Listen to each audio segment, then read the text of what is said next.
क्रांति लाने की ज़रूरत है ताकि हिंदी और अंग्रेजी में जो आज हम एक भेदभाव जैसी भावना हमारे मन में आती है वो आनी बंद हो जाए। जो पहली बात मेरे दिमाग में आती है वो ये है कि हमारे देश में शायद अंग्रेजी को इंटेलेक्ट से जोड़ा जाता है। अंग्रेजी बोलना फैशनेबल माना जाता है और अंग्रेजी में माना जाता है कि अंग्रेजी इज ए कमर्शियल लैंग्वेज। अंग्रेजी में पैसा है, हिंदी में पैसा नहीं है। हिंदी में सम्मान है लेकिन हिंदी में पैसा नहीं है, हिंदी में वो ग्लैमर नहीं है। और आज का हमारा जो डिस्कशन होगा, चर्चा होगी, वो यही होगी। तो मैं शुरुआत करता हूं और मैं सबसे पहले राम के पास जाऊंगा क्योंकि राम युवा लेखक भी हैं, फिल्म बना चुके हैं, फिल्म के लिए लिख चुके हैं और आज का जो जमाना है उसमें हम सिंप्लीफाई करने की कोशिश करते हैं कि सरलता को कैसे हम ला सकें साहित्य में ताकि वो घर घर तक पहुंचे। राम, मैं आपसे ये जानना चाहता हूं कि वाकई क्या जमाना हमारा है, हमसे जमाना है? हमसे है तो बताइए और अगर नहीं है तो ये बताइए फिर किसका जमाना है? हेलो, आ रही है मेरी आवाज़? मुझे लगता था कि सबसे पहले मुझसे नहीं पूछा जाएगा, मैं वैसे ही घबराता हूँ। आप कह रहे थे सम्मान। मुझे लगता है कि हिंदी के जो लेखक है उसके पास सम्मान भी बहुत विलंब से आता है। मतलब हम जो यंग लोग हैं उनको एक अलग तरह से संघर्ष करना पड़ता है। और मुझे लगता है कि एक ऐसा समय है जिसमें हम ऐसे लोग हैं जो एक ऐसी भाषा के साथ काम कर रहे हैं जिसको व्यावसायिक रूप से बहुत लोग मानते हैं कि नहीं, अब ज़माना अंग्रेजी का आने वाला है, ये आने वाला है। फिर भी मेरे साथ अनु बैठी हैं, ये अंग्रेजी में लिख सकती हैं लेकिन नहीं लिख रही हैं। मैं एक ऐसा आदमी हूँ जो मैं मतलब हिंदी में ही लिख सकता हूँ, मैं राजस्थानी में नहीं लिख सकता, मैं राजस्थानी में पला बड़ा हूँ, तो मैं हिंदी में लिख सकता हूँ, इसलिए मेरी अभिव्यक्ति की भाषा हिंदी है। और मुझे इस चीज़ की चिंता नहीं है कि ज़माना मुझसे है कि नहीं है। मैं इसलिए लिख रहा हूँ कि वो मेरी ज़रूरत है, इंडिविजुअली मेरी ज़रूरत है। अगर मैं नहीं लिखूँगा तो अपने आप को एक्सप्रेस नहीं कर पाऊँगा। और मैं कोशिश करता हूँ कि अपने आप को अभिव्यक्त करूं। कालांतर में ये तय किया जाए कि मैंने क्या लिखा, क्या लिख के गया हूं या क्या लिख रहा हूं मैं, वो समय आप तत्काल तय नहीं कर सकते। हम लोग एक ऐसी पीढ़ी में जी रहे हैं जब चारों तरफ आप देखते हैं कि हर आदमी जो है वो पैसे के बारे में बात कर रहा है, ऐसे कमाएं, शॉर्टकट देख रहा है। पूरी जनरेशन एक शॉर्टकट देख रही है और ऐसे दौर में हम एक ऐसी भाषा में लिख रहे हैं।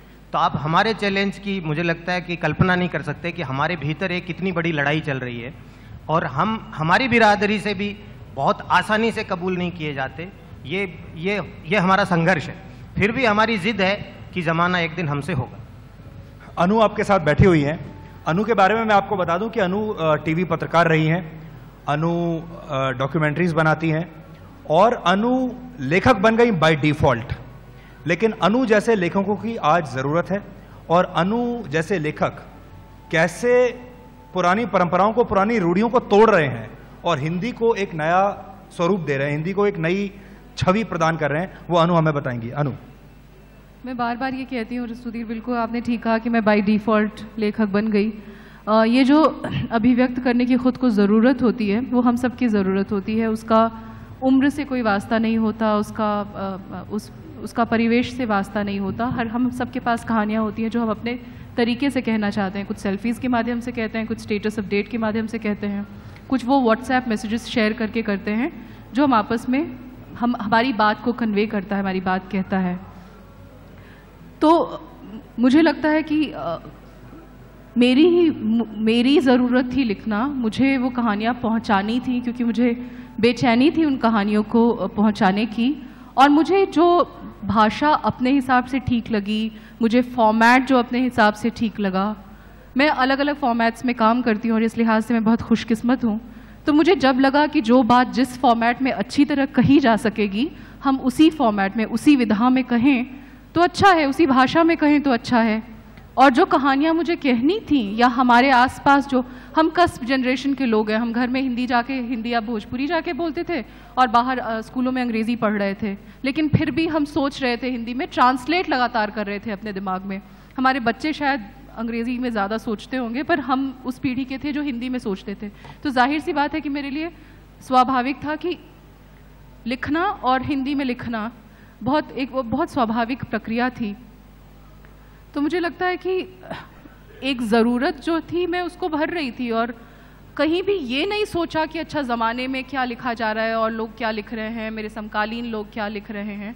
वो धीरे धीरे जब डिस्कोर्स का, चर्चा का, इस तरह के पैनल का हिस्सा बनने लगता है, तब बात समझ में आने लगती है कि और क्या लिखा जा रहा है। अनु ने फॉर्मेट की बात की, मैं आगे बढ़ूं, मैं आपको एक दो चीज़ें बताना चाहता हूं जो आपके आसपास होती रहती हैं लेकिन कभी आपका ध्यान नहीं जाता। साल 2014 में आप हिंदी फिल्में सारे लोग देखते होंगे, हम भी देखते हैं हिंदी सिनेमा जगत की फिल्में। 201 बॉलीवुड की फिल्में रिलीज हुई साल 2014 में, और 201 फिल्मों में से 43 जो टाइटल्स थे, शीर्षक थे फिल्मों के, वो अंग्रेजी में थे। हिंदी फिल्मों के शीर्षक अंग्रेजी में थे। और अगर मैं आपको थोड़ा पीछे ले जाऊं, 2-3 दशक, 4 दशक पीछे ले जाऊं, देव साहब की फिल्म आई थी गाइड, उसका शीर्षक अंग्रेजी में था। उसके बाद एक फिल्म आई थी द बर्निंग ट्रेन, अंग्रेजी में शीर्षक था। और उसके बाद देखिए आई हेट लव स्टोरीज, और अभी तो कुछ दिन पहले आपको याद होगा एक फिल्म आई थी जिसका शीर्षक था बैंग बैंग। और ये भारत है, हम हिंदी भाषी लोग हैं, हिंदी और अंग्रेजी के बीच में लगातार चर्चा होती है, हिंदी बड़ी है या अंग्रेजी बड़ी है, या हिंदी से वो ग्लैमर मिसिंग क्यों है। और हिंदी के जो ऑथर्स हैं उनके पास वो स्टारडम क्यों नहीं है जो कि अंग्रेजी के ऑथर्स के पास होता है। हिंदी के ऑथर को आप हमेशा ट्रेन की टिकट क्यों भेजते हैं? ऑथर कहना मुश्किल है, मुझे लगता है कि हिंदी के लेखक को आप ट्रेन की टिकट भेजते हैं और अंग्रेजी के ऑथर को आप बिजनेस क्लास से फ्लाई कराते हैं। निरुपम हमारे साथ हैं और मैं इनसे जानना चाहता हूं, क्योंकि एक पब्लिशिंग हाउस से जुड़े हुए हैं, ये समझते हैं, एडिटर हैं, कि हिंदी लेखक में और अंग्रेजी के ऑथर में, ये मेरी अपनी फीलिंग है और मुझे लगता है कि आपको भी लगता होगा, एक अंतर तो है। माफ कीजिएगा सुधीर जी, हिंदी के साथ दूसरी भाषाओं के लोगों का भेदभाव का रवैया चाहे जैसा भी हो या जितना भी हो, वह मुझे कभी भी बुरा नहीं लगता या उसकी चिंता मैं नहीं करता। उसको मैं तो मतलब अगर एकदम ठेठ अपनी हिंदी के ठाठ में कहूँ ना तो ठेंगे पे लेके चलता हूँ। मुझे जो सबसे ज़्यादा दिक्कत इस बात से है, क्योंकि ज़माना मुझसे है, मैं महसूस करता हूँ, वो ये है कि हिंदी के अंदर जो लोग हैं उनको बहुत तरह के भेद उनके मन में दिन रात खोलते रहते हैं, कुंठा है, और उनके अंदर भेदभाव है।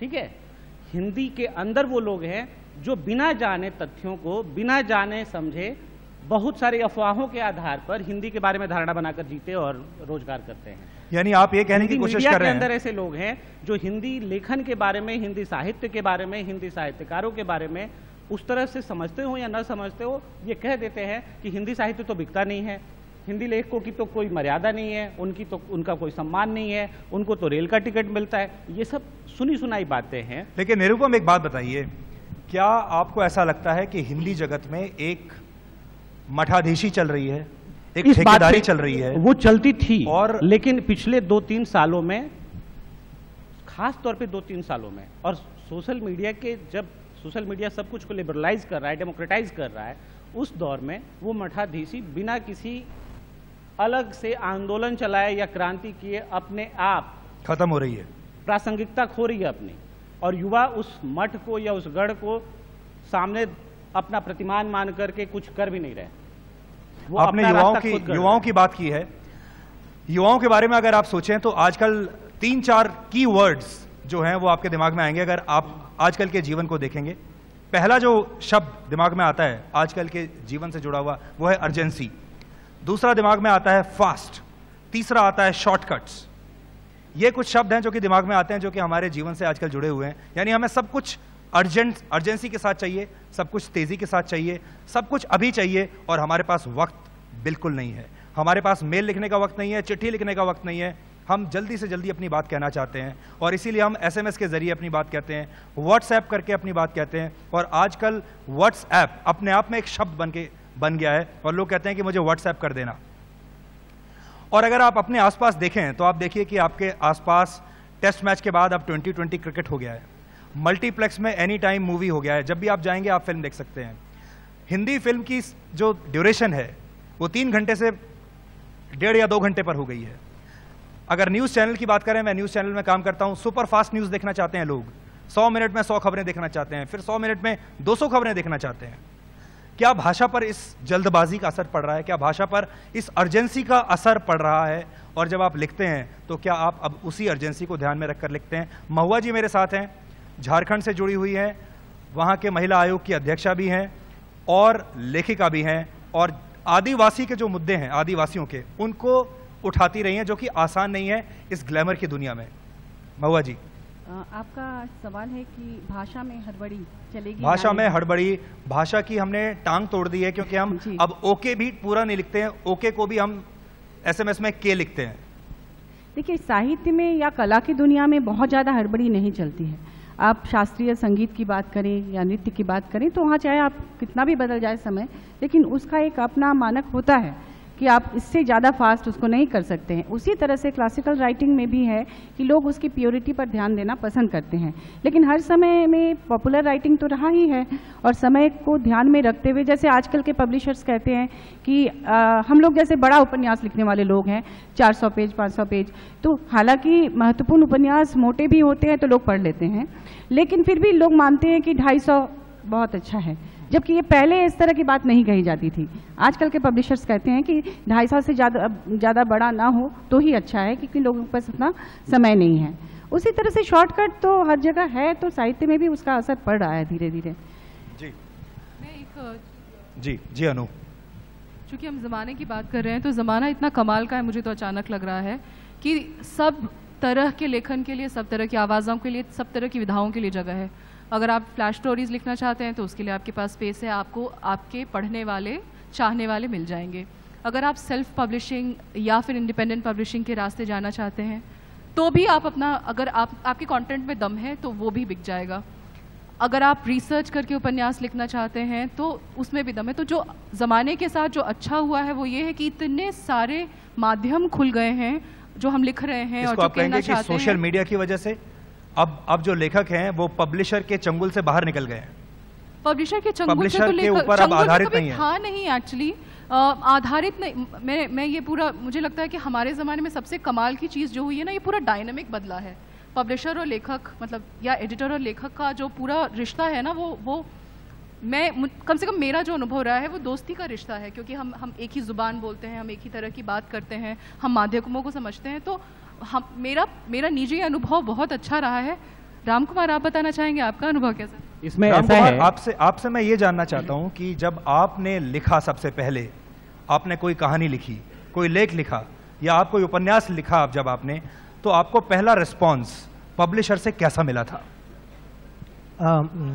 देखिए, मैं व्यक्तिगत रूप से मुझे लगता है कि मैंने जो मेरी कहानी छपी थी कथादेश में, उसके बाद जब मैंने एक कहानी दूसरे मैगजीन को भेजी तो वहाँ के संपादक ने अपने एक असिस्टेंट का नंबर दिया और असिस्टेंट ने मेरे साथ बदतमीजी से बात की।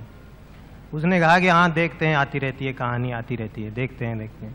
तो मेरा मन खट्टा हुआ, मैंने कसम खाई कि मैं आज के बाद ज़िंदगी में किसी हिंदी पत्रिका को कहानी भेजूंगा नहीं। वो कहानी बाद में मेरे मित्र बैठे हैं यहाँ, उन्होंने पढ़ी, उनके बाद उन्होंने कहा कि इस पर फिल्म बनाएंगे, ये बहुत अच्छी कहानी है। उसके बाद एक दूसरी पत्रिका के संपादक ने उस कहानी को मांग के छापा। जो हमारी राजस्थानी की फिल्म बनी थी भोबर, वो एक रिजेक्टेड कहानी पे थी। तो मैं अगर हिंदी के संपादक का कहना मानता तो मैं ज़िंदगी में उसी समय कहानी लिखना छोड़ चुका होता। मैं एक बहुत और दूसरा मेरा जो आग्रह है कि हिंदी का लिखने का, वो जब मैंने रसूल हमजा तो को पढ़ा कि उन्होंने एक बहुत छोटी सी भाषा, उनके बहुत छोटे से एरिया में बोली जाने वाली अवार में उन्होंने मेरा दागिस्तान लिखी थी, और उस किताब को मैंने जब हिंदी अनुवाद में पढ़ा तो मेरी ज़िंदगी बदल गई। तो मुझे लगा कि मैं अगर मैं कालजयी भी मुझे लिखना है या नहीं लिखना है, कुछ भी लिखना है, मैं मेरी भाषा में कहूँगा, मैं दूसरी भाषा का सहारा नहीं लूँगा। इसलिए मुझे कोई गलतफहमी नहीं थी कि मैं सेलिब्रिटी हो जाऊँगा या कुछ हो जाऊँगा, मैं होऊंगा नहीं होऊंगा। और एक दिन एक कहानी मेरी ऐसी थी जिस पे मैं एक दिन एक निर्देशक के साथ बैठा था, उनको कहानी सुनाई, उन्होंने कहा इस पर फिल्म बनाते हैं। मुझे पता है आप में से 90% लोगों ने नहीं देखी है, 15% लोगों ने टोरेंट पे देखी है, 5% ने हॉल में जाके देखी, वो सब मेरे दोस्त हैं, है ना। तो वो सब आप जाके अगर दोबारा देखेंगे तो आप मेरे बारे में बेहतर तरीके से जान पाएंगे। Z+ देखेंगे, आप जान पाएंगे कि वो जिद थी, और उस जिद के बदौलत आप एक हिंदी के लेखक हो, आप वहाँ जाके जहाँ सारे एक्टर अपनी स्क्रिप्ट जो है वो रोमन में पढ़ते हैं, वहाँ जाके आप खड़े थे और मैंने कहा मुझे अंग्रेजी नहीं आती है, मैं सुन सकता हूँ, समझ सकता हूँ, लेकिन मैं लिख नहीं सकता। राम को मैं यहाँ पर रोकूंगा क्योंकि उन्होंने कहा कि रोमन में स्क्रिप्ट लिखी जाती है हिंदी की। हिंदी की स्क्रिप्ट देवनागरी में नहीं लिखी जाती है, रोमन में लिखी जाती है बहुत सारी जगहों पर। और कुछ लेखक ऐसे हैं, अंग्रेजी के जो लेखक हैं, वो ये सुझाव दे चुके हैं कि हिंदी को भी अब रोमन में लिखना चाहिए। क्या हम रोमन हिंदी के लिए तैयार हैं? अगर हम SMS पर जब हम लिखते हैं, व्हाट्सएप पर अगर हम लिखते हैं और उसमें अगर हम रोमन में लिख रहे हैं, तो क्या हम ये मान लें कि हमारा देश और हिंदी के लोग, हिंदी के पाठक अब रोमन हिंदी के लिए तैयार हैं? लेकिन मैं आगे बढ़ूं उससे पहले, आपने कभी इन शब्दों के ऊपर गौर नहीं किया होगा। कुछ एक शब्द आपको मैं पढ़ के बताता हूं, मैं एक लिस्ट लेकर आया हूं, आप सुनिए ध्यान से। स्कूल, स्टेशन, अफसर, engine, doctor, hospital, telephone, television, radio, bank, time, cinema, lottery, circus, number, band, hero, cycle, train, pencil, computer, car, bus, ticket, pass, fail, seat, suit, sale, paper, tyre, blade, file, bill, सब कुछ तो अंग्रेजी में है। सुधीर जी, एक छोटा सा सवाल है मेरा भी। दिल्ली विश्वविद्यालय में BA की परीक्षा में सर्वे तो मैंने नहीं कराया, लेकिन यहाँ बैठे हुए दिल्ली से आए हुए जो भी साथी हैं वो जानते हैं, एक अच्छी खासी प्रतिशत में ऐसे विद्यार्थी होते हैं जो देवनागरी में, परीक्षा की कॉपी में देवनागरी में अंग्रेजी के उत्तर लिख के चले आते हैं। क्या चेतन भगत जी अंग्रेजी को देवनागरी में स्वीकार करेंगे? नंबर 1। नंबर 2, उनके बारे में एक मिथ है पूरी हिंदी पट्टी में कि उनकी राइटिंग को हिंदी पट्टी के छात्र अंग्रेजी सीखने के लिए पढ़ते हैं। क्या वो अपनी किताब के अंत में, अपने किताब में जो अंग्रेजी के शब्द आए हैं उनके हिंदी अर्थ छापना पसंद करेंगे? अगर हाँ, तो हम हिंदी को रोमन में लिखने के लिए तैयार हैं। अगले 50 साल तक तो हम बिल्कुल तैयार नहीं है, 50 साल के बाद की गारंटी नहीं है। जी महुआ, विषय बहुत इंपॉर्टेंट होता है जब आप कोई उपन्यास लिखते हैं, कहानी लिखते हैं, किताब लिखते हैं। विषय क्या है? मैं आपको एक बात और बताना चाहता हूं कि ये जो पैनल इस वक्त आप देख रहे हैं, मैं अकेला व्यक्ति हूं इस पूरे पैनल में जिसने किताब नहीं लिखी है, और मैं ऑथर नहीं हूं क्योंकि मेरा माध्यम अलग है, मैं टीवी के लिए काम करता हूं। भावनाएं एक होती हैं, व्यक्ति को अपने विचार व्यक्त करने होते हैं, अपना दर्द, अपना सुख, अपना दुख, या जो उसकी सोच है उसको अपने दर्शक तक या पाठक तक पहुंचाना होता है। माध्यम अलग अलग होते हैं। मेरे जो 4 साथी हैं ये कलम से पहुंचाते हैं, मैं कैमरे के जरिए पहुंचाता हूं, वो मेरा माध्यम है। लेकिन एज एन आउटसाइडर आज मैं चारों लोगों को ऑब्जर्व कर रहा हूं क्योंकि मैं इस दुनिया से नहीं आता हूं। लेकिन हम सबका काम एक है, और वो काम है संचार का, वो काम है कम्युनिकेशन का। जो ये लोग आपको लिखकर बताते हैं वो मैं आपको बोलकर या कैमरे के माध्यम से मैं वो बात आपको बताता हूं। मैं अगर न्यूज़ चैनल्स की बात करूं तो न्यूज़ चैनल्स में सिर्फ ज़्यादातर अगर आप देखें तो दिल्ली बॉम्बे की खबरें होती हैं, बड़े शहरों की खबरें होती हैं। बड़े शहर में कोई छोटी सी घटना हो जाए तो बहुत बड़ी खबर होती है, लेकिन झारखंड में अगर कोई बहुत बड़ी घटना हो जाए तो छोटी सी खबर होती है, क्योंकि झारखंड आपके मैप पर, आपके नक्शे पर नहीं है।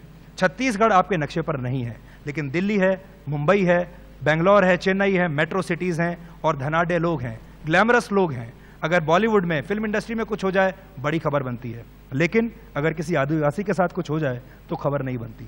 इसी तरह से जब आप आदिवासी समस्या पर कुछ लिखती हैं तो क्या आपको भी वैसा ही रिस्पॉन्स आता है? देखिए, मैंने उन पर लिखना इसलिए शुरू किया था कि जैसे अपनी पीड़ा बताने के लिए जब वो कोई आंदोलन करते हैं या अपने क्षेत्र में कहते हैं तो वो लोकल न्यूज़पेपर तक ही सीमित रह जाता है। यहाँ तक कि नेशनल मीडिया उसको नहीं उठाता, नहीं बहुत कम उठाती है। और यहाँ तक कि अखबार के भी आजकल कितने संस्करण हो गए, आप पता है कि राज्य में अलग अलग क्षेत्र में अलग अलग संस्करण होते हैं, तो सिर्फ वो उनके इलाके तक सीमित रह जाता है, उनकी आवाज़ दूर तक नहीं पहुँचती है। तो मुझे लगा कि मैं एक साहित्यकार हूँ और देश के सबसे बड़े प्रकाशक ने मेरी किताबें छापी हैं, जैसे राजकमल प्रकाशन और रूपा एंड कंपनी ने, तो मुझे लगा कि कुछ ही लोग पढ़े, लेकिन मेरी कलम के माध्यम से अगर उनकी पीड़ा लोगों तक पहुंचती है तो ये मेरी सार्थकता होगी जी। और इसी के लिए मैं इस तरह के विषयों को चुनती हूँ जिन विषयों पर दूसरे लेखक कम काम करते हैं। एक सवाल मेरे दिमाग में बहुत पहले से था और जब मैं चारों अपने पैनलिस्ट से मिला तो मैं इनसे पूछ भी रहा था, हमारे समाज में ऐसा क्यों होता है कि जब हम किसी एक अनजान व्यक्ति से मिलते हैं पहली बार फ़ोन पर या सीधे सामने संवाद होता है, सबसे पहले हम अंग्रेजी में बात करना शुरू करते हैं और हम उसे ये बताते हैं कि मुझे अंग्रेजी आती है और मैं पढ़ा लिखा हूँ। और उसके बाद जब आप थोड़े कंफर्टेबल हो जाते हैं, उसके बाद फिर आप हिंदी में बात करना शुरू करते हैं। ऐसा क्यों होता है? मुझे लगता है मैं तो नहीं करता हूँ, क्योंकि मेरा आत्मविश्वास मेरी भाषा से आता है। तो आप अगर मुझ पे अंग्रेजी थोप रहे हैं तो सबसे पहले मेरे आत्मविश्वास को ख़त्म कर रहे हैं। तो मैं कभी, मुझे पता है कि सामने वाले को हिंदी समझ में आती है, तो मैं कभी उससे अंग्रेजी में बात नहीं करता हूँ। और मुझे लगता है कि सामने वाले को अंग्रेजी नहीं आती है, हिंदी नहीं आती है, तो मैं टूटी फूटी जैसी मेरी कम्युनिकेट करता हूँ।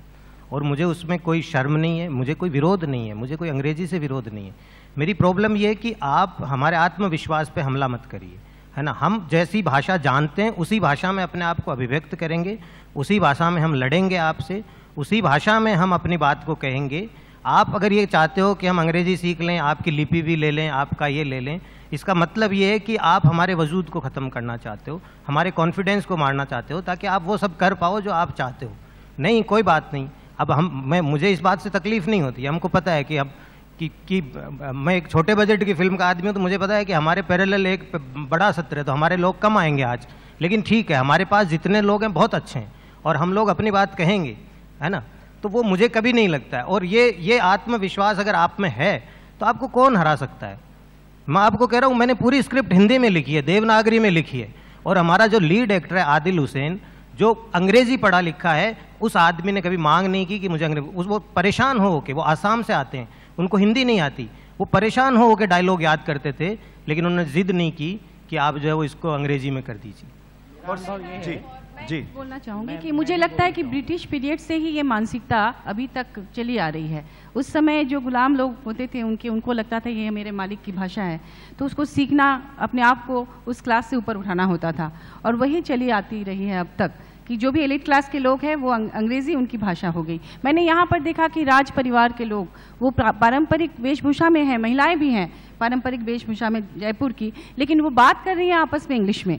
तो इसका मतलब वो एलिट क्लास की भाषा ऐसा माना जाता रहा होगा शुरू से, जो अब तक नहीं बदल पाया है। निरुपम के पास मैं आऊँगा, एक छोटा सा आंकड़ा आपको दे देता हूँ। दुनिया भर में जितने भी गुलाम हैं आज, उसके आधे 50% गुलाम आज भी भारत में रहते हैं। गुलामों में बाल मजदूरी भी होती है, बंधुआ मजदूरी भी आती है, और बाल विवाह भी आता है, और इसीलिए मैं कह रहा हूँ दुनिया भर के आधे गुलाम हमारे देश में रहते हैं। देखिए, ऐसा है, एलिट क्लास को हमेशा एक ऐसी भाषा की जरूरत होती है जो उसको, जिससे वो राज कर सके, आम आदमी से अलग दिख सके और वो अपना एक स्टेटस हाई रख सके।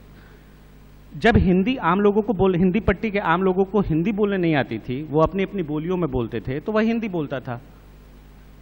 जब आम आदमी हिंदी पट्टी का हिंदी बोलने लगा, तब जाहिर सी बात है कि उसको एक दूसरी भाषा की जरूरत थी। वह कोशिश करके अंग्रेजी के तबके में दाखिला लिया उसने। अब मामला यह है कि पिछले 20 साल में पूरी हिंदी पट्टी में जो एक नया मध्य वर्ग उभरा है, उसको भी वो स्टेटस हासिल करना है। तो वो भले ही अंग्रेजी के बैकग्राउंड का है या नहीं है, लेकिन उसको अंग्रेजी में दाखिल होना है। और वो जब किसी भी ऐसे व्यक्ति से मिल रहा है जिससे पहली बार मिल रहा है, तो उसकी पूरी पर्सनालिटी से उसका जो बैकग्राउंड अभी पूरी तरह से अपने प्रभाव खत्म नहीं कर पाया है, केंचुल सारे उतर नहीं पाए हैं, तो वह सीधे अंग्रेजी पर उतर आता है ताकि वो केंचुल न दिखें और लगे कि नहीं, ये पहले से ही वो उस आपके साथ ऐसा अनुभव हुआ है कभी? लेकिन एक मिनट, लेकिन हमारे बीच बैठे हुए बहुत सारे मतलब साथी हैं, ऊपर भी नीचे भी, जो लोग बिल्कुल उस फोबिया से बाहर हैं, अलग हैं। मैं पेंगुइन से नौकरी शुरू करके और अब राजकमल तक पहुंचा हूं, और जयपुर लिटरेचर फेस्टिवल से पहले साल मतलब काफ़ी सालों से आ रहा हूं, और अंग्रेजी वाले लोगों के साथ काम करता रहा। और मैं उन लोगों को जितना मैं धन्यवाद दूंगा, उतना ही अपने आत्मविश्वास को भी धन्यवाद दूंगा कि मैं कहीं भी अपने को डाउन उस तरह से फील नहीं कर पाया, और मेरा आत्मविश्वास कहीं कमज़ोर नहीं पड़ा। मैं बिल्कुल हिंदी बोलता हूं, मैं अंग्रेजी नहीं जानता हूं। देखिए, मेरा एकदम अलग पॉइंट ऑफ व्यू है। नहीं, बिल्कुल, और मेरा अलग पॉइंट ऑफ व्यू है। मुझे भाषा को लेकर कोई दुराग्रह नहीं है। अगर मुझे लगता है कि आपको मेरी बात जो है अंग्रेजी में बेहतर समझ आएगी, तो मैं अंग्रेज़ी में बोलूँगी। अगर मेरी दादी को हिंदी नहीं आती और उनको भोजपुरी समझ में आती है तो मैं भोजपुरी में बोलूँगी। अगर मैं कलकत्ता में जाऊँगी और मुझे चाय चाहिए होगा, चाय वाले से टूटी फूटी बंगाली में ही चाय मांग सकूँगी तो मैं उससे बांग्ला बोलने की कोशिश करूँगी। और अगर मुझे लगेगा कि मैं जो लिखना चाहती हूँ, जिस तरह से, जिस ईमानदारी से लिखना चाहती हूँ, वो सिर्फ हिंदी में हो सकता है तो वो हिंदी में करूँगी। मुझे नहीं लगता कि भाषा को लेकर भाषा सब आनी चाहिए। इस तरह नहीं, इस तरह का दुराग्रह है ना अंग्रेजी को लेकर, उस तरह से इस्तेमाल ना करें कि आप अपनी भाषा की तौहीन। प्रोग्रेसिव लैंग्वेज, क्या मैं ये शब्द इस्तेमाल करूं कि प्रोग्रेसिव हिंदी की जरूरत है। और इसीलिए अगर आप शीर्षक देखें, कुल्फी एंड कैपेचिनो, मसाला चाय, टर्म्स एंड कंडीशंस अप्लाई, इस तरह के शीर्षक अब आ रहे हैं और लोग उनको पसंद कर रहे हैं। ना सिर्फ मैं किताबों की बात कर रहा हूं, मैं आपके आसपास फिल्मों की भी बात कर रहा हूं। अंग्रेजी में शीर्षक होते हैं, फिर भी हिंदी के दर्शक उसको देखने के लिए जाते हैं। लेकिन एक और बड़ी बात, हिंदी और अंग्रेजी के बीच में जो फर्क है वो ये है कि अंग्रेजी बहुत आसानी से दूसरी भाषा के शब्दों को अपना लेती है। पिछले हफ्ते मैं पढ़ रहा था कि अंग्रेजी की डिक्शनरी ने कीमा शब्द को अपना लिया। अब कीमा आपको अंग्रेजी के डिक्शनरी में मिलेगा। इससे पहले वो पापड़ को अपना चुके हैं। इससे पहले और बहुत सारे शब्द हैं जो कि आपको अंग्रेजी डिक्शनरी में मिलेंगे। सेल्फी एक शब्द है। अभी हम कितने सारे लोग सेल्फी खींच रहे थे। सेल्फी हमारे जीवन का हिस्सा बन गई है क्योंकि हम सबके पास वैसे ही मोबाइल फोन और कैमरे हैं, और अंग्रेजी ने सेल्फी को अपना लिया। एक मजे की बात है, मजे की बात यह है कि अंग्रेजी का शब्दकोश नए शब्दों को, दूसरी भाषाओं के शब्दों को जिस तेजी से अपनाता है, उससे ज्यादा तेजी से हिंदी पट्टी के लोग दूसरी भाषाओं के शब्दों को अपना लेते हैं, हिंदी के शब्दकोश नहीं अपनाते। इस पर मेरा एक सुझाव होगा। अंग्रेजी के पास ऑक्सफोर्ड डायरेक्टरी है, सॉरी डिक्शनरी है, और उनके पास एक मानक है जिससे तय होता है कि अंग्रेजी की भाषा कितने नए शब्दों को अपने आप अंदर समाएगी और आगे क्या करेगी। हिंदी में हमारे पास वैसा कोई मानक अभी नहीं है। क्या हमें एक ऐसे मानक की जरूरत है? बिल्कुल है, और मैं केवल अपने प्रकाशन से की तरफ से ये कहूँ कि हम लोग खुद एक कोशिश कर रहे हैं कि इस तरह का एक मानक शब्दकोश बनाया जाए और जिसको लगातार अपडेट किया जाता रहे। लेकिन मैं कहूँगा कि हिंदी के सभी प्रकाशकों को इस दिशा में सोचने और विचार करने की ज़रूरत है। और हिंदी में कोई भी संस्थान, कोई भी प्रकाशन, कोई भी अखबार समूह अगर ऐसा काम कर पाता है, जैसा कि एक समय में ज्ञान मंडल प्रेस ने किया, काशी नागरी प्रचारिणी सभा ने किया, जिसके शब्दकोश अभी तक मानक है लेकिन वो आउटडेटेड हो गए, मतलब वो अपने समय के शब्दकोश थे, वैसा अगर कोई भी लेके आता है तो हम सब लोगों को खुले दिल से स्वीकार करना चाहिए और उसमें किसी तरह की केकड़ा प्रवृत्ति नहीं दिखानी चाहिए कि मतलब बेवजह की नुक्ताचीनी हो, और ऐसे शब्दकोश की जरूरत है। हाँ, लेकिन स्पीड जो है ना, जिस तरह से हम अंग्रेजी को ले रहे हैं, वो स्पीड थोड़ी धीमी होनी चाहिए। ऐसा नहीं है कि वो 4 शब्द ले रहे हैं, हम उनके 50 ले रहे हैं। जैसा कि हाँ, जैसा कि अभी एक शब्दकोश आया है, उसमें वो हुआ ये है कि जबरिया भी मतलब आमतौर पे भी कोई शौकिया भी बोल रहा है कोई शब्द, तो उसको शब्दकोश का हिस्सा मान लिया गया। टाइटल आपने रोमन में कर दिया, टाइटल रोमन में कर दिया, टेक्स्ट रोमन में कर दिया। हमारे हिंदी के अखबारों के सारे शीर्षक रोमन में हो गए, सप्लीमेंट सारे रोमन में हो गए। ऐसी क्या जल्दी? मीडिया ने हिंदी का एक नया शब्दकोश खुद तैयार कर दिया है। मुझे लगता है कि जब हम क्वेश्चन एंड आंसर सेशन में जाएंगे तब आप लोगों से ये जरूर हम ये पूछना चाहेंगे कि आप सबको कैसी हिंदी चाहिए। क्या आपको सरल हिंदी चाहिए? क्या आप चाहते हो कि बाकी भाषाओं से जो शब्द आप ऐसे भी इस्तेमाल करते ही हैं, तो क्या आप हिंदी उसको आधिकारिक रूप से भी उनको अपने अंदर शामिल कर ले। लेकिन एक और नए मुद्दे पर मैं आना चाहता हूं और वो है सोशल मीडिया। क्या सोशल मीडिया एक बहुत बड़ा एक शस्त्र बनकर उभरा है जिससे कि हिंदी साहित्य में जो नए लेखक हैं उनको मैं बार बार ये कहता हूं कि अब उनको पब्लिशर के पास जाने की जरूरत नहीं है, अब वो अपनी मार्केटिंग खुद कर सकते हैं। और अगर आप देखें तो अब फिल्मों की तरह किताबों की भी प्रोमोज आते हैं, किताबों के भी ट्रेलर्स आते हैं और किताबों को भी वैसे ही लॉन्च किया जाता है जैसे कि एक ज़माने में फिल्मों का प्रीमियर शो हुआ करता था। यानी चीज़ें बदल रही हैं और सोशल मीडिया उसको बदलने में बहुत मदद कर रहा है। मैं राम से बात कर रहा था, राम ने मुझे एक मैगजीन के बारे में बताया कि उस मैगजीन के जितने पाठक हैं उससे ज़्यादा फेसबुक पर मेरे फॉलोअर्स हैं और मेरे फ्रेंड्स हैं, तो मैं उस मैगजीन के पास क्यों जाऊं जब मेरे फेसबुक पर उससे ज़्यादा लोग कनेक्टेड हैं। कोई भी जो लिटरेरी मैगजीन है, हमारी जो हिंदी की मैगजीन्स हैं, मेरे ख्याल में 5000 हाईएस्ट उसकी सेल है। अगर हंस है या कथा देश है, कोई भी है, मैं अगर उतने लोगों को और जो मेरी जनरेशन है, मेरे लोग हैं, मैं उनको पढ़ा सकता हूँ, तो मुझे उसकी जी हुजूरी करने की ज़रूरत नहीं है। क्योंकि आप इंसल्ट भी करेंगे और आप कहेंगे कि हिंदी साहित्य का कल्याण भी होना चाहिए, तो ये ठेका मैंने नहीं ले रखा है। क्योंकि आप देखिए, मेरी जनरेशन के 8 या 10 ऐसे यंग राइटर्स को मैं जानता हूँ जो सिर्फ इस ठेकेदारी से परेशान होके दिल्ली छोड़ गए, शहर छोड़ गए, बम्बई चले गए, और वो सब अच्छा पैसा कमा रहे हैं, सब अच्छा काम कर रहे हैं, अच्छे सिनेमा के लिए अपना संघर्ष कर रहे हैं। उनको पता है कि जब मुझे पैसा भी नहीं मिलेगा, एक बड़ी प्रॉब्लम है। मतलब एक जनरेशन जो ही आप आगे जाते हैं, आप कहते हैं हमारा ज़माना अच्छा था और अब सब खराब हो गया है। मैं कहता हूँ मेरा ज़माना भैया अच्छा है, मैं जैसा हूँ वैसा ही रहूँगा, आप मुझे नहीं बदल सकते। तो आपका ज़माना अच्छा था, तो आपके ज़माने की हमको बहुत इज्जत है, आपको हम अपमान नहीं कर रहे हैं, लेकिन हमारी स्पेस दीजिए। मतलब ऐसा नहीं है कि आप कहते रहेंगे नहीं हम जो कहानियां लिखते थे तो महान थी और आप जो लिख रहे हो वो बहुत खराब है। राम की बातों से एक सवाल हम सबके लिए निकलता है, और वो राम ने भी जो बात कही कि हिंदी के जो मैगजीन्स हैं उनका सर्कुलेशन उतना नहीं है, उनकी रीच उतनी नहीं है। ऐसा क्यों है? ये हम सबके लिए एक सवाल है कि ऐसा क्यों है कि हिंदी के जो पब्लिकेशंस हैं उनकी रीच अंग्रेजी के पब्लिकेशन से कम रह गई है। मैं इस बीच एक बात जोड़ना चाहूँगा। सोशल मीडिया को हम एक हथियार के बदले एक औजार के रूप में देखें तो वो ज़्यादा अच्छा होगा। सोशल मीडिया को हिंदी में जो हथियार के तौर पर देखने की प्रवृत्ति इस बीच चली है, उसने हिंदी का जितना भला किया है उससे ज़्यादा वह हिंदी के लिए नुकसानदेह साबित हो रहा है। हिंदी को हम सोशल मीडिया को हम अपने लिए एक औजार के तौर पर, और सब कोई अपने अपने ढंग से औजार के तौर पर इस्तेमाल करे, और बहुत सारे प्रकाशन, बहुत सारे पत्रिकाएं, बहुत सारे ब्लॉग्स, बहुत सारे प्रकाशन संस्था, बहुत सारे NGOs उसको जिस तरह से इस्तेमाल कर रहे हैं उसका बहुत अच्छा रिजल्ट दिखने लगा है। और मुझे लगता है कि सोशल मीडिया और जो पारंपरिक मीडियम्स हैं सारे, उनके बीच एक संवाद बने, वह हिंदी के हित में होगा, न कि सोशल मीडिया बनाम पारंपरिक माध्यम का ऐसा कोई हवा खड़ा किया जाए और उससे बेहतर नतीजे निकल के आएंगे।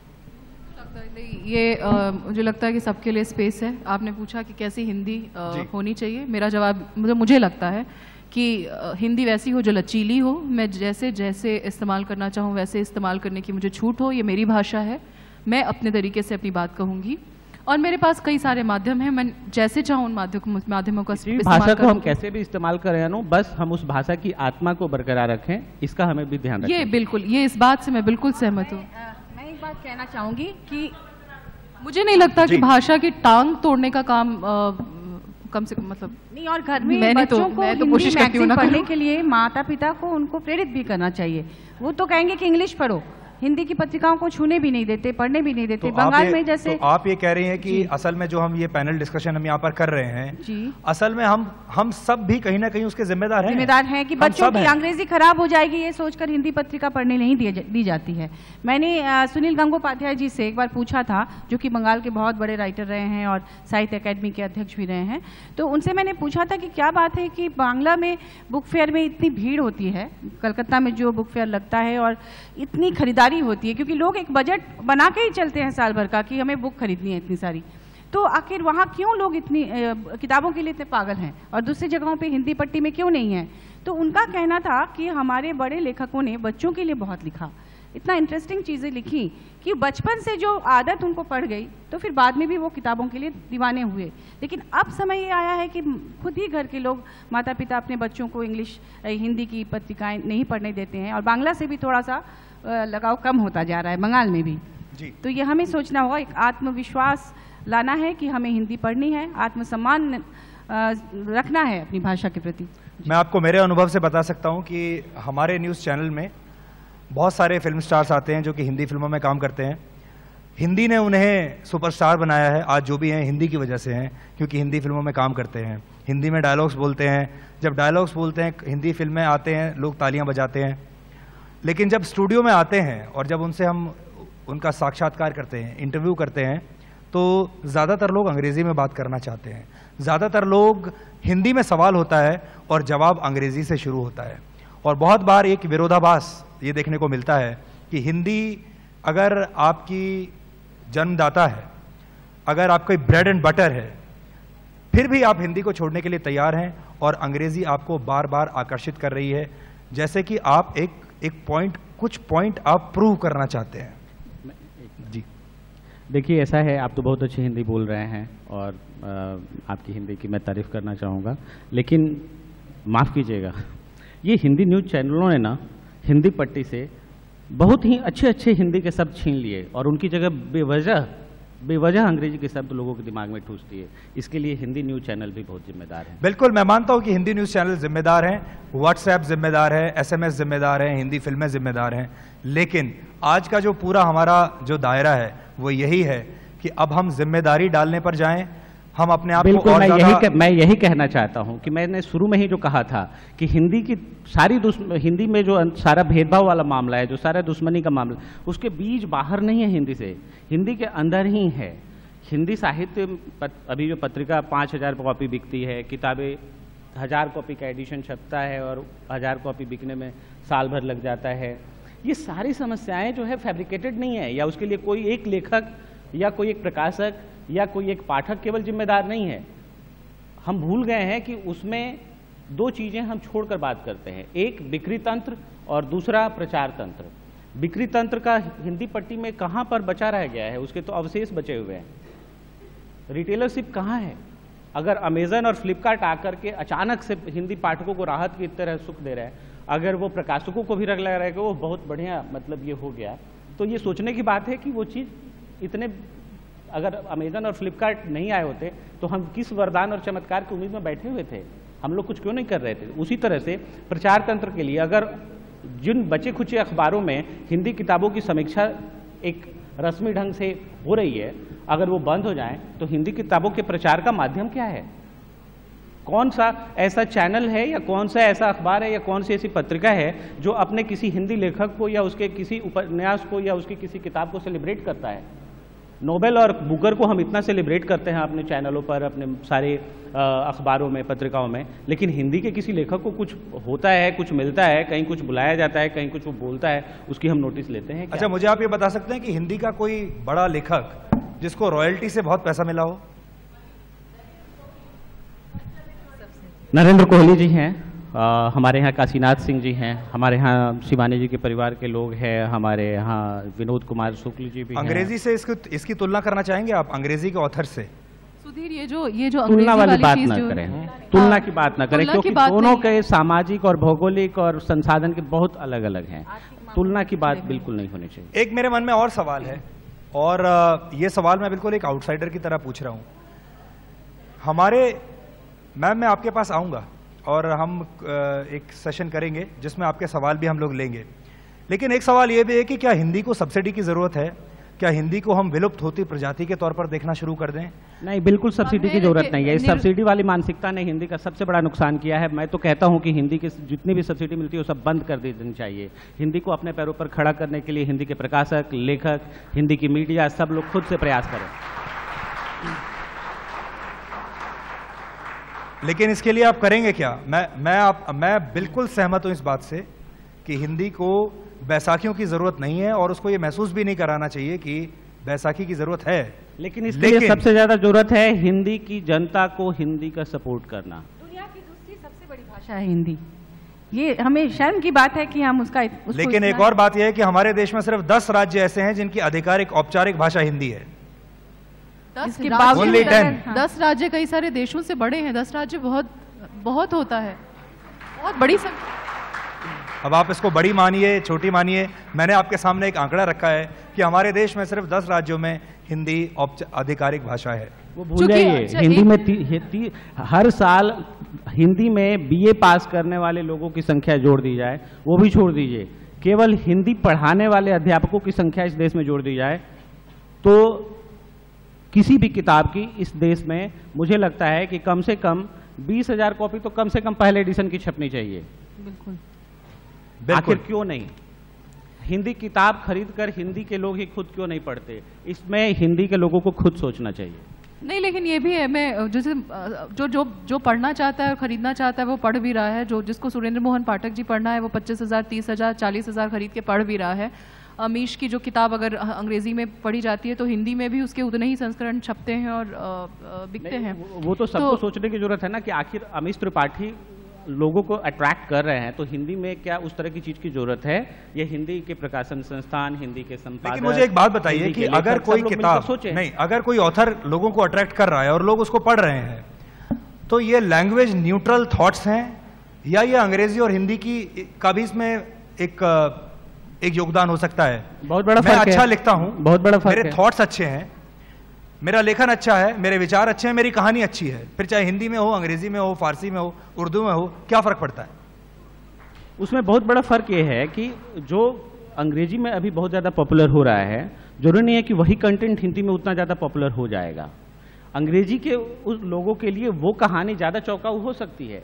हिंदी में तो हम वही सब कहानियां बचपन में नानी दादी से सुन करके बड़े होते हैं। की कहानियों को पढ़िए, हमारे लिए उसका मतलब नई चीजें हैं नहीं, वो सब बंगाल के। लेकिन हिंदी के हिसाब से, हिंदी के मिजाज के हिसाब से हिंदी में कहानियां लिखी तो जानी चाहिए।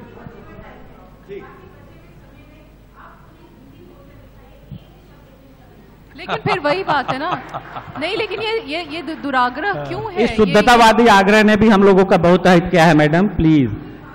सबसे जी नहीं, हम आपके पास, वो तो अंग्रेजी भी शुद्ध नहीं है, उसमें भी तो हिंदी आप के बहुत चाहते हैं सारे मैं शब्द आपके हैं। पास आऊं? हाँ, ओके ओके, आपके नहीं, ये तो बीच गलत में हम है एक ना, दो ये सवाल तो, लेंगे। ये तो बहुत ज्यादा आप दुराग्रह ले रही हैं भाषा को लेकर, आप इस तरह से। जी, लोगों को लगता है कि अपनी भाषा में तरक्की नहीं हो सकती, जबकि जापान को देखिए। ये सिर्फ हिंदी की बात नहीं है, वैसे ये सारी भाषाओं की बात है, और बाकी विदेशी भाषाओं की भी चिंता है कि जब वो भाषाओं में जब संवाद होता है तो उसमें और भाषाएं घुल मिल रही हैं। ये ग्लोबलाइजेशन की वजह से है।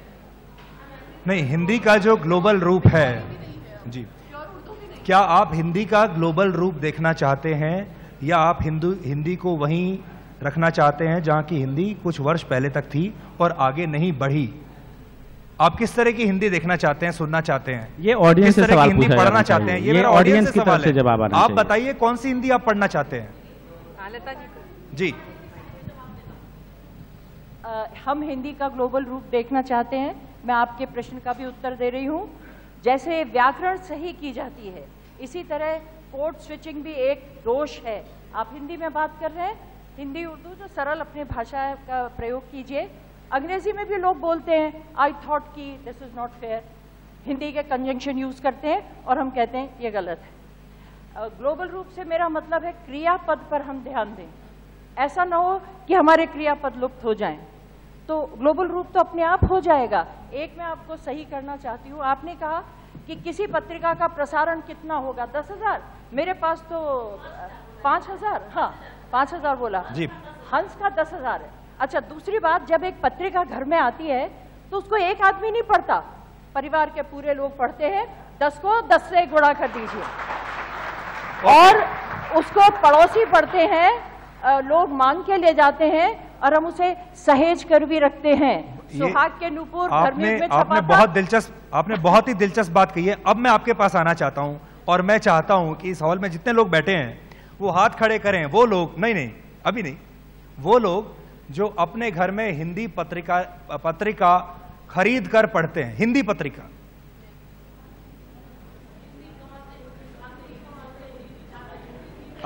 काफी अच्छा नंबर है, लेकिन उससे ज्यादा हम फेसबुक पे पढ़ते हैं, ब्लॉग्स पे पढ़ते हैं, वो भी पढ़ते हैं हम पे। हिंदी पत्रिका में बहुत सारी पत्रिकाएं होती हैं, प्रतियोगिता दर्पण भी होता है, इसलिए उसमें कौन सी पत्रिका है उसमें हम नहीं जाएंगे। और गीता श्री जी को मैं ये कहना चाहूंगा कि हंस का आंकड़ा नया पता कर लेना चाहिए हमें। ये 10,000 का आंकड़ा राजेंद्र यादव जी के समय का था, अब बढ़ गया। तो ये बहुत खुशी की बात है कि नएपन को लोगों ने ज्यादा पसंद एक किया। और सुधीर, जो जमाने की बात हो रही है, छोटी सी बात ये है कि आज हम दोनों तरह से जो अंग्रेजी में लिखते हैं और उनसे बातचीत हो रही थी तो खुद बोल रहे थे, उनकी चिंता सबसे बड़ी ये है कि 22 साल का उनका बेटा है, खुद लेखक है पिता, और अंतर्राष्ट्रीय लेखक है, इतने बड़े लेखक हैं। 22 साल के बेटे के लिए उनकी सबसे बड़ी चिंता है कि मेरा बेटा नहीं पढ़ता है, यूएस में लोग नहीं पढ़ते हैं। तो ये सिर्फ हिंदी की चिंता नहीं है, ये सभी भाषाओं की चिंता है, ये पूरी दुनिया की चिंता है कि जो पढ़ने की आदत है वो कम होती जा रही है। कमजोरी है हमारी, नहीं मैं ये कह रही हूँ कि कमजोरी किसी हर भाषा की अपनी चुनौतियां हैं और हर भाषा के लोग उससे जूझ रहे हैं। हमें हिंदी की समस्याओं को हिंदी के नजरिए से और हिंदी के संस्कृति के अनुरूप उसको हमें देखना पड़ेगा, और हम उसको ज्यादा बेहतर स्थिति में मिलजुल के ही ले जा सकते हैं, केवल किसी पर दोषारोपण करके नहीं ले जा सकते। इससे पहले कि अब हम और सवाल लेंगे, एक बात और है जिस पे मैं चर्चा करना चाहता हूं, और वो ये है कि हिंदी में एक ये धारणा बनी हुई है कि कोई विद्वान ही लेखक बन सकता है, वही किताब लिख सकता है, वही ऑथर बन सकता है। एक इंजीनियर, एक डॉक्टर, एक इंश्योरेंस एजेंट, चलिए मैं कहता हूं एक इंश्योरेंस एजेंट जिसका कि साहित्य से कोई मतलब नहीं है, वो किताब नहीं लिख सकता। क्या हमें अपने आप को उतना खोलना चाहिए, उतना हमें आगे, जिसको कि हम ये कहते हैं कि एक लेखक हिंदी तक पहुंच रहा है या हिंदी लेखक तक पहुंच रही है? हिंदी लेखक तक पहुंच रही है, ये किताब सबूत है। क्या और देखिए, विद्वता अलग राम, बात है आप बहुत और देर से चुप बैठे हैं। सृजनशीलता अलग। नहीं, ऐसा नहीं है। दूसरे अनुशासनों से भी लोग लिख रहे हैं हिंदी में, ऐसा नहीं है। मतलब मुझे लगता है इंजीनियरिंग पढ़े हुए, IIT किए हुए जो हमारे पूरी नई जनरेशन है, वो हिंदी लिटरेचर से नहीं आई है, वो दूसरी धाराओं से आई है और वो लिख रही है, साहित्य लिख रही है। तो मुझे नहीं लगता ऐसा है। मतलब मुझे तो यहां हम एटलीस्ट फ्लेक्सिबल हैं हिंदी में, मैम को दीजिए ना। ऐसा है। देखिए, विद्वता, मैं खाली जी। इतना कहना चाहूँ। जी नहीं, कर आप रहे हैं ना, वो राम कुमार जो कर रहे हैं वो रास्ता सही है कि हम हिंदी में स्क्रिप्ट लिखें और उस बात पर अड़े रहें। मैं इसका अभिनंदन करती हूँ। और एक सेंटेंस है, अंग्रेजी एक स्किल है जो मैंने मेहनत करके प्राप्त की, जैसे साइकिल चलाना ताकि मैं जल्दी पहुंचूं। हिंदी मेरी भाषा है, मेरी अपनी। सुधीर, एक बात बताऊं, जिस दिन आप सुधीर, लोग जी न्यूज पे, सुधीर, मैं अपने प्रेम पत्र हिंदी में ही लिखती हूँ और मेरे बच्चे भी अच्छी हिंदी बोल लेते हैं, समझते हैं। और ये नियम है कि हिंदी में करेंगे और पारिवारिक परंपरागत वेशभूषा पहनेंगे, अपने विवाह में अपनी कस्में हिंदी में ही खाएंगे। तो वो हिंदी नहीं बोलते या तो ये मेरा कसूर है, किसी और का नहीं। सुधीर, जिस दिन जी न्यूज पे आप लोग किसी भी लेखक को हिंदी के बिठा करके इंटरव्यू करेंगे ना,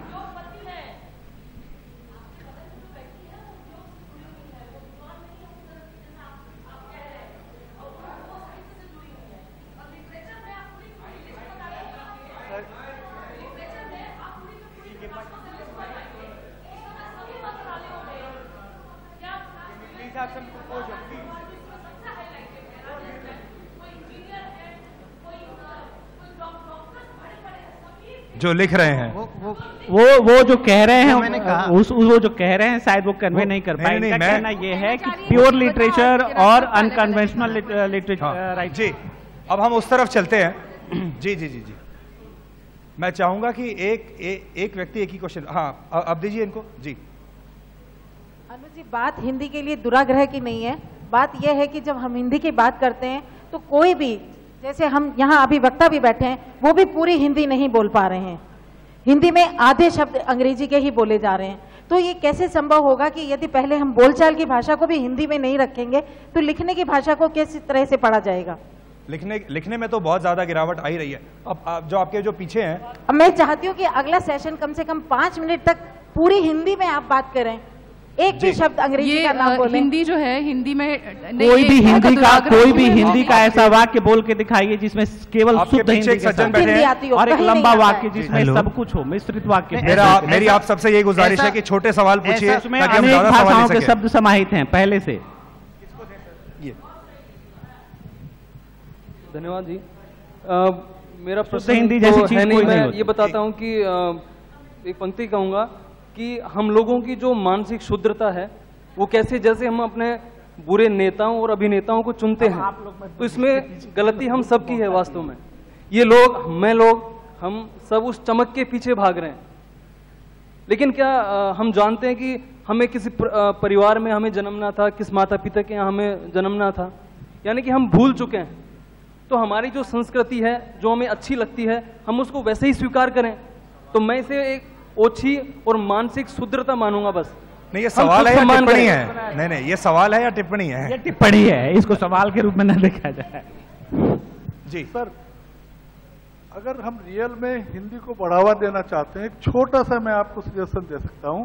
ये जो पीछे होर्डिंग लगी हुई है, 1% हिंदी इसमें जोड़ दीजिए और देखिए हिंदी कहाँ जाएगी। आयोजकों को ध्यान देना आप चाहिए। मुझे एक सिंगल शब्द दिखा दीजिए अगर जयपुर भी हिंदी में लिखा हो, और हिंदी का एक ऐसा शब्द यहाँ लिखा है जो मैं आधे घंटे तक सोचता रहा। मेरी वाइफ ने अचानक बताया कि वो बैठक है, वो BITHAK, मैं हिंदी भाषी होते हुए भी मैंने समझ नहीं पा रहा था कि ये बैठक।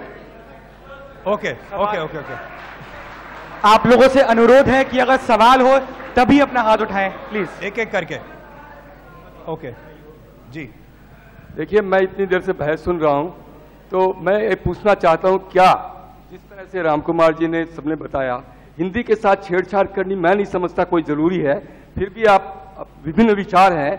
मेरा मतलब है पर्टिकुलरली जो रोमन लिपि वाली बात है, ये रोमन लिपि वाली बात मैं नहीं समझता कि हिंदी के लिए ठीक है। देवनागरी लिपि अपने आप में इतनी समृद्ध है कि जो लिखा जाए वही पढ़ा जाता है। देवनागरी दूसरी बात अकेली लिपि है, जो लिखते हैं वो पढ़ते हैं। आखिरी बात कि इसके लिए सबसे अच्छी 2 लाइन गोपाल सिंह नेपाली, जो हमारी हिंदी के बहुत बड़े कवि, 2 लाइन कही मैं पढ़ना चाहूंगा सर, सिर्फ 2 छोटी लाइन। सुनिए, 2 वर्तमान का सत्य सरल, सुंदर भविष्य के सपने दो, हिंदी है भारत की बोली तो अपने आप पनपने दो।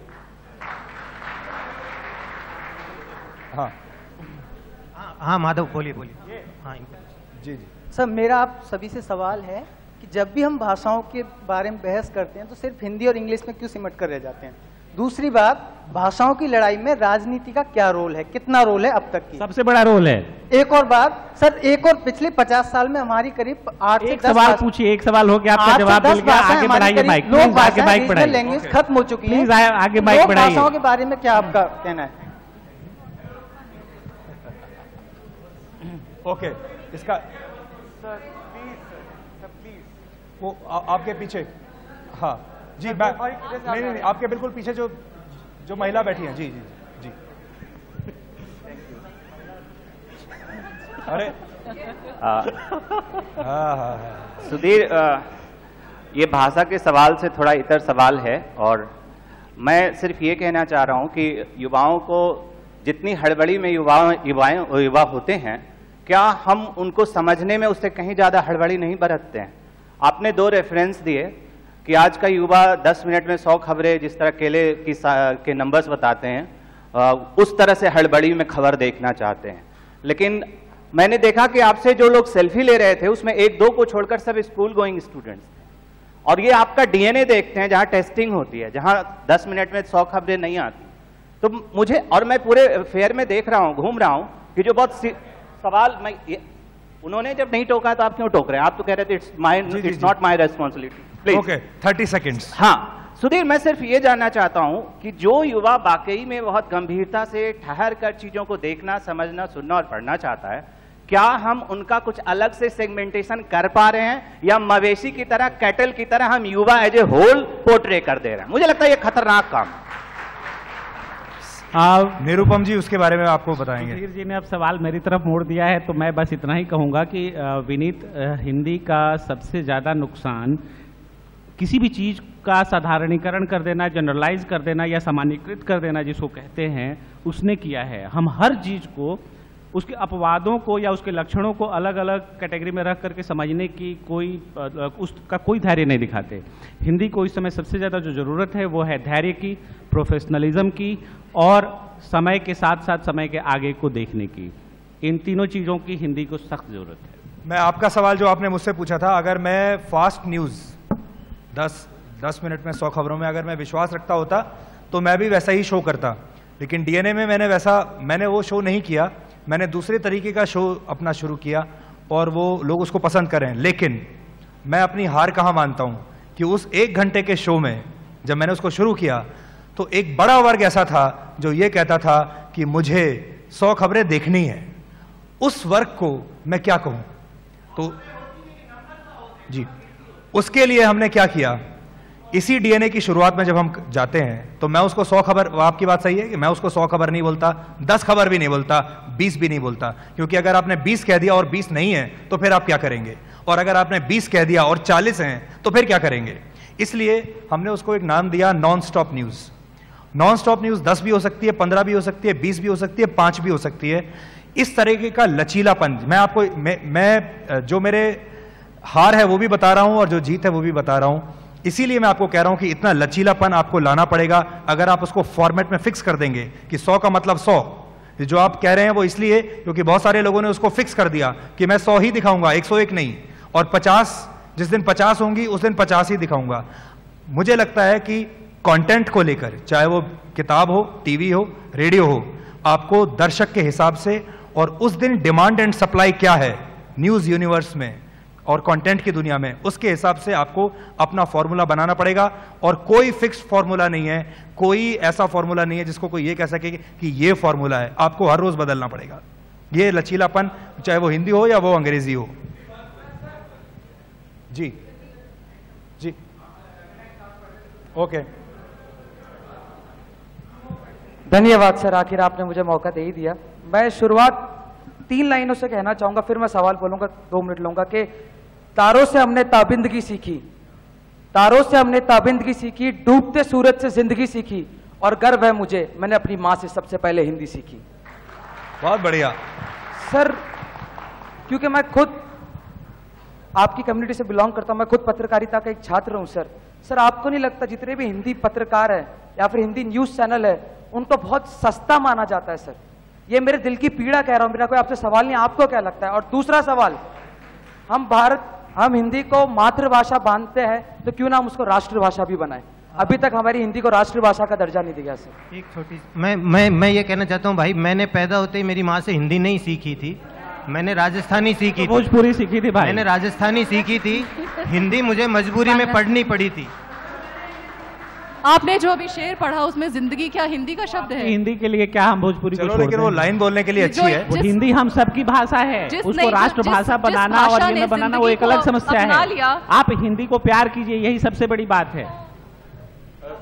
जी जी, I want a commitment from you to make a program on the amount of money Parliamentary Committee on Rajbhasha spends and the PSU spends and the High Commission and the Ministry spends on the Parliamentary Committee, and what has the progress on the Hindi Rajbhasha on that. I want you to make a full program on TV. Sir मैं ज़रूर करूँगा, और आपको तो पता है मुझे आंकड़ों से बड़ा प्यार है, तो आज भी मैं कुछ लेके आया हूँ। 2012 और 2013 में 44.61 करोड़, 2013 और 14 में 44.54 करोड़ फंड एलोकेट हुआ था, और दोनों ही बार ये जो 44 करोड़ के करीब फंड था, दोनों ही बार पूरा खर्च नहीं हुआ, इसमें से 2-2, 3-3 करोड़ रुपए हर बार बच गए। लेकिन मैं फिर से वही कह रहा हूं कि हिंदी को किसी फंड की जरूरत होनी चाहिए, नहीं होनी चाहिए, किसी बैसाखी की जरूरत होनी चाहिए। जैसे ही आप सब्सिडी की आदत किसी क्षेत्र में डालते हैं, उसके बाद वो बुरी आदत बन जाती है। धीरे धीरे सबको हटाया जाना चाहिए और ऐसे तंत्र को विकसित किया जाए जिसमें मीडिया सपोर्ट करे हिंदी प्रकाशकों को, हिंदी लेखकों को।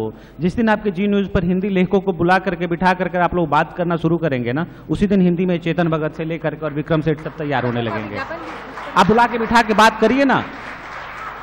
ओके, आखिरी सवाल इनसे, और उसके बाद हम ये सेशन खत्म करेंगे। किताब बिकेगा तो अपने आप किसी बैसाखी की जरूरत नहीं पड़ेगी। जी, गुड इवनिंग सर। सर, हम स्टूडेंट हैं, हम लोगों को जब भी सिखाया जाता है तो ये नहीं बोला जाता कि हम हिंदी ही स्टार्ट करें।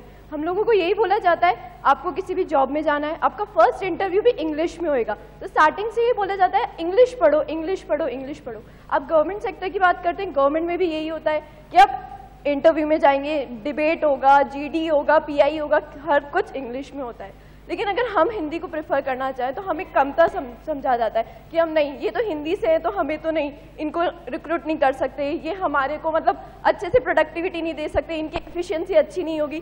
तो ये इस लेवल पे मतलब कम करना चाहिए कि हम लोगों को ये नहीं लगे कि अगर कोई स्टूडेंट हिंदी मीडियम से है तो नहीं, वो कुछ नहीं कर सकता। हमें तो स्टूडेंट लेवल पे भी यही सिखाया जाता है। मैंने शुरुआत में ये बात बोली थी कि हमारे देश में अंग्रेजी को, इंग्लिश को हम इंटेलेक्ट से जोड़कर देखते हैं। इंग्लिश और इंटेलेक्ट उसको हमने जोड़ दिया है, और जब भी आप देखते हैं कि कोई व्यक्ति अच्छी अंग्रेजी बोलता है, आप उसको अपने आप, आपका दिमाग उसको इंटेलिजेंट मान लेता है, और आपको लगता है कि इसको काम आता है, इसको अंदर ले लो कंपनी में and he will do wonders. लेकिन मैं आपको मेरा रोल मॉडल बताता हूं। मैं ऐसा आदमी चाहता हूं सारे लोग बने। बाइलिंगुअल होने में कोई बुरी बात नहीं है, आपकी हिंदी जबरदस्त होनी चाहिए, लेकिन आपकी अंग्रेजी भी उतनी अच्छी हो सकती है, फ्रेंच भी उतनी अच्छी हो सकती है, जर्मन भी आपकी उतनी अच्छी हो सकती है, और आप दुनिया में किसी को भी पीट सकते हैं, बांग्ला और तमिल भी हो सकती है। तो ये जरूरी नहीं है कि आप एक हिंदी के पीछे ही पड़ जाएं। नौकरी की भाषा भी सीखिए और अपने प्यार की भाषा भी सीखिए। बहुत बहुत शुक्रिया आप सबका। उम्मीद करता हूं कि हम सब लोग, जितने भी लोग हैं यहाँ पर, हम सब कुछ ना कुछ अपने घर आज वापस लेकर जाएंगे यहाँ से, और छोटी सी शुरुआत ही सही, लेकिन हिंदी को हम वापस अपने घर लेकर जाएंगे, अपने परिवार में लेकर जाएंगे, और आज से कुछ एक नई शुरुआत करेंगे।